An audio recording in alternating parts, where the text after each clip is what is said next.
Pemirsa, Badan Amil Zakat Nasional Jawa Barat menepis adanya anggapan korupsi dari mantan pegawainya berinisial TY. Di samping itu, Basnas juga menepis tuduhan korupsi serta memberikan bukti hasil audit dari Kementerian Agama. Adanya anggapan korupsi dari mantan pegawainya yang berinisial TY, Badan Amil Zakat Nasional Jawa Barat menepis atas anggapan tersebut. TY saat ini ditetapkan sebagai tersangka dalam dugaan kasus penyebar luasan informasi yang bersifat rahasia. Padahal TY merupakan pelapor adanya dugaan kasus korupsi di Basnas Jabar. TY mempublikasi dokumen hasil audit yang belum selesai. Menanggapi hal tersebut, Wakil Ketua 4 Basnas Jabar menyebut jika pihaknya tidak mengkriminalisasi TY sebagaimana narasi yang berkembang saat ini. Di samping itu, TY diberhentikan karena berulang kali melakukan tindakan indisipliner. Berdasarkan hasil audit investigasi Inspektorat Jabar, Basnas RI dan Kementerian Agama, tidak ada bukti korupsi sebagaimana tuduhan oleh TY kepada Basnas Jabar. Selain itu, pelanggaran hak whistleblower tidak relevan karena tidak ada tindakan pelaporan yang dilindungi.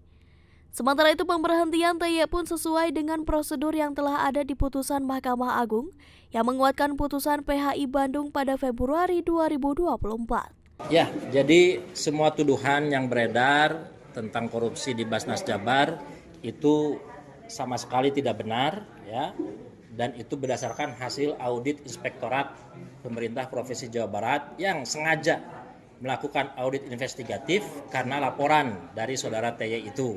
Ya, dari mana kami tahu laporan itu? Ya, dia sendiri yang bilang dan dia menyebarkan ke media sosial. Ya.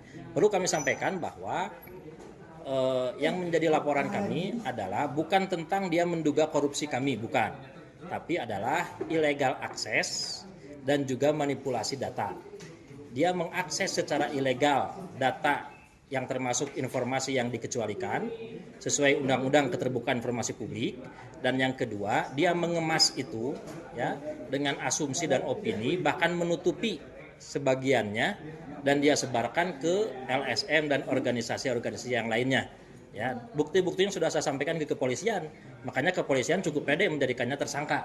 Ya, jadi proses ini bukan proses tiba-tiba baru dipanggil lalu jadi tersangka, tidak, tapi semua bukti diperiksa, saksi-saksi ahli diterjunkan, ya termasuk saksi-saksi kunci, dan itu semua sudah terbukti bahwa memang yang bersangkutan melakukan pelanggaran hukum, ya.